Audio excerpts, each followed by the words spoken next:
ketika dicek CCTV memang ada orang yang ngebobol dan teralisnya itu cukup ditendang aja lepas. Terus itu biasanya tuh kalau misalkan dari oknum-oknum yang nggak bertanggung jawab, asal dapat klien terus asal pasang ya gitu hasilnya. Itu pakai aku. Kamu piye ya? Kamu mau berpenjara apa piye?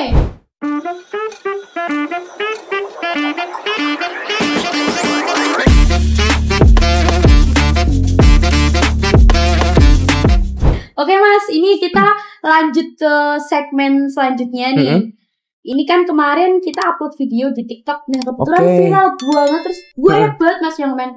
Banyak banget, sampai ribuan kok. Oke, berarti ini banyak yang nanya gitu ya? Banyak yang nanya. Mudah-mudahan ada yang mesen gitu ya? Ada yang nanya-nanya tok ya, pesen ya. Nah ini jadi kita akan pilih 5 pertanyaan nih. 5 pertanyaan dari netizen. Nanti bakal aku tayangin di layar. Siap. Nanti bisa Mas Arif coba jawab ya. Coba bantu jawab biar nanti teman-teman tuh tahu juga gitu. Jadi kita juga ada edukasi gitu. Nggak cuma konten hiburan aja, tapi ada edukasi tentang perbuildingan atau tentang perlasasan gitu. Oke, baik. Oke? Nah ini ada pertanyaan pertama dari netizen. Ki, akunnya ternyata aku introvert apa ternyata aku introvert? Ki sebuah pertanyaan juga ya? Bukan ya, itu akun ya? Pernyataan ya? Pernyataan ya. Ini dari akun ternyata aku introvert nanya nih, Kak bisa gak sih bikin booth buat jualan es teh gitu? Bisa gak? Oke. Untuk booth jualan es teh itu sebenarnya kita pernah bikin gitu ya. Dan bisa, karena kebanyakan kan untuk bahannya itu juga menggunakan besi, kemudian untuk dindingnya menggunakan sejenis atap atau galvalum lah gitu. Dan untuk pembuatan booth es teh bagi teman-teman untuk Semarang dan sekitarnya kita juga bisa melayani gitu. Jawabannya bisa berarti ya, karena sekarang es teh itu masih viral banget ya Mas? Masih viral banget dan masih dibutuhkan untuk warga Semarang. Warga Semarang panas, karena ya. ini raka guys, astagfirullahaladzim, cukup 3.000 lagi. Gila sih. Mantap pejuang es teh. Berarti jawabannya bisa. Terus pertanyaan kedua nih dari nggak tahu gak ada namanya, emang doang. Mbak Tukang dalam. Spill carane ngerawat kanopi ben gak gampang kotor plus jamuran dong. Spill cara ngerawat kanopi Mas, gimana tuh? Untuk cara ngerawat kanopi mungkin terkait beberapa bahan beda-beda gitu ya. Nah, cuman untuk cara simpelnya adalah pertama itu kanopi memang disarankan tidak dekat dengan pohon yang daunnya lebat. Daunnya lebat? Ya, misalkan ada pohon di sebelah kanopi. Nah, seandainya pohonnya nggak ingin ditebang, memang harus rajin-rajin aja sih. Disapu-sapu. Naik pakai tangga terus disapu.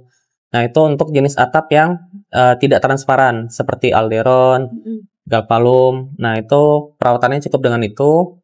Kemudian untuk atap yang transparan mungkin perawatannya memang cukup berat ya. Maksudnya lebih sedikit butuh effort lah. Itu dengan cukup menggunakan sabun saja.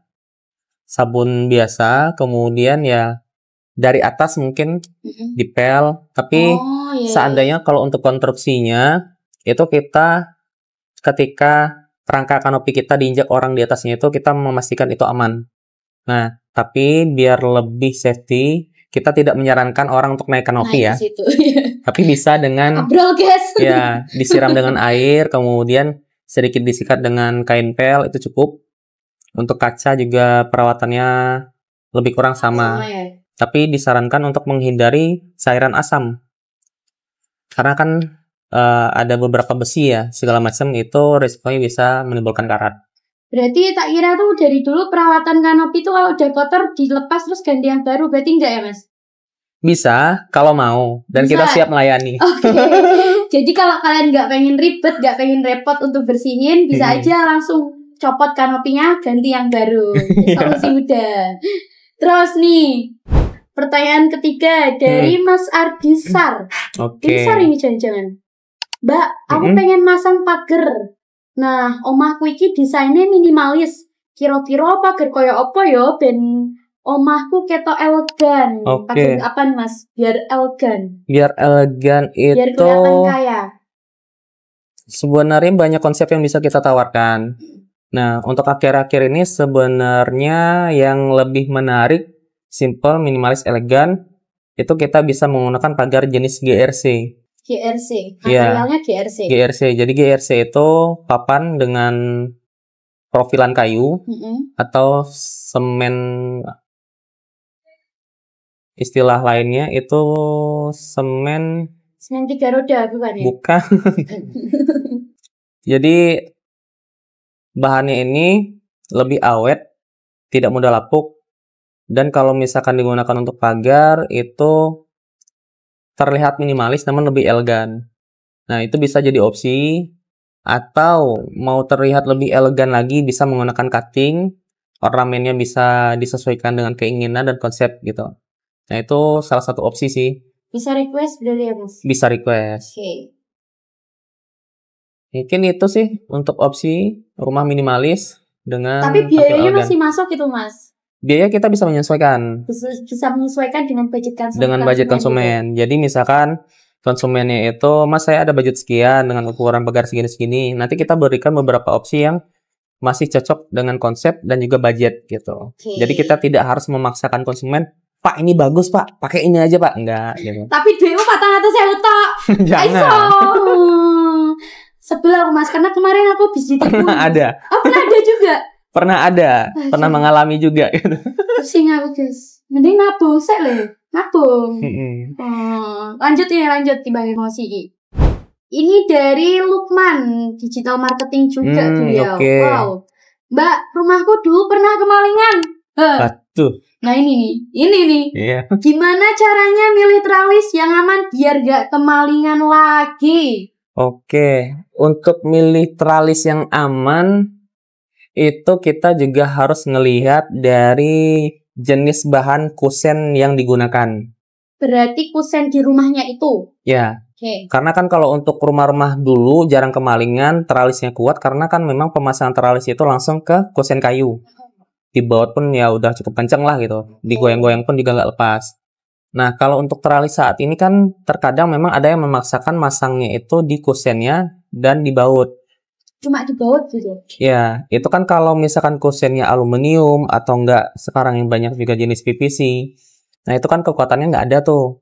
Nah, mungkin kalau dari kita seandainya kusennya masih aluminium atau PVC, kita menyarankan untuk pemasangan tralisnya itu langsung ke dindingnya. Jadi, tralisnya itu fungsi kekuatannya tetap terjaga karena pernah ada itu insiden cerita dari konsumen sih. Jadi dia pernah melakukan pemasangan tralis, tapi tralisnya itu pemasangannya langsung ke kusen. Dan ketika dicek CCTV memang ada orang yang membobol dan tralisnya itu cukup ditendang aja lepas. Nah, jadi edukasi buat teman-teman. Mungkin jika ingin melakukan pemasangan tralis yang lebih aman, kita menyarankan nanti tralisnya itu tetap dibikin sesuai ukuran jendela, tapi nanti diberikan kupingan untuk pemasangan baut ke dinding. Jadi nanti kekuatan dari tralis itu cukup aman lah gitu bagi rumah. Dan disarankan juga untuk memilih bahan yang cukup baik. Jadi salah satu contoh mungkin kalau misalkan budget yang agak ekonomis, bisa menggunakan besi beton, karena besi beton itu kekuatannya juga cukup baik lah gitu. Nah, kalau mau lebih bagus lagi dan bentuknya lebih rapi, bisa menggunakan besi nako atau besi ulir. Gitu, besi tempa gitu ya. Langsung asal-asal pasang tralis saja ya Mas? Benar. Terus itu biasanya tuh kalau misalkan dari oknum-oknum yang nggak bertanggung jawab, asal dapat klien terus asal pasang ya gitu hasilnya. Kalau di bengkel gawe enggak, kita menjamin keamanan, mutu, kepercayaan konsumen juga ya Mas ya tentunya. Benar. Ini pertanyaan terakhir nih mungkin. Nah, pertanyaan terakhir dari Lia. Ini kayak manggil orang gitu ya. Kayak manggil orang ya, dan marah nih. Mbak Tuti, aku pengen bikin tralis spek kayak di lapas biar nggak jebol. Itu bahannya pakai apa ya? Oh, lapas ini kali Mas, apa namanya, penjara gitu gak sih? Iya, lapas penjara. Itu pakai apa? Kamu piye lah? Kamu mau ke penjara apa piye? Aneh iki Mbak Lia iki. Aneh iki wong iki. Jadi kalau untuk lapas penjara sebelumnya kita memang belum pernah bikin gitu ya. Tapi mungkin mbaknya pengen merasa atau dia pengen merasakan di penjara di rumah sendiri. Mungkin hidupnya terlalu nyaman gitu ya Mbak Lia ini ya. Jadi gak pengen keluar ya Mas. Aneh iki wong. Oke. Mungkin untuk bahannya ini pun kita pernah ya Jadi ada konsumen malah mintanya teralis, minimalis, tapi nggak pengen kayak penjara. Tapi Mbak Lia ini pengennya kayak penjara gitu ya. Nah, kalau pengen kayak penjara mungkin kita bisa menggunakan bahan pipa gitu ya. Pipa. Kemudian untuk pengait semua pipa itu kita biasanya menggunakan plastik yang cukup tebal. Kemudian dibolong-bolongi sesuai dengan ukuran pipanya tadi. Nah, atau bisa menggunakan besi buton yang cukup besar. Bisa menggunakan juga besi tempa. Tapi kesan rumah jadi memang agak sedikit menyeramkan gitu ya. Kalau misalkan mintanya kayak lapas. Aku gitu. membayangkan lapas beneran loh di film-film loh. Edan wong iki tenan. Ya jadi misalkan kalau ada tamu udah masuk itu nggak boleh keluar. Mungkin itu, aku tahu nih Mas. Ya mungkin lagi gebet orang, mau diajak main rumahnya. Terus biar sekalian nikah di situ gitu, biar betah gitu. Biar nggak keluar gitu. Ini pasti maksudnya Mbak kayak gitu tuh.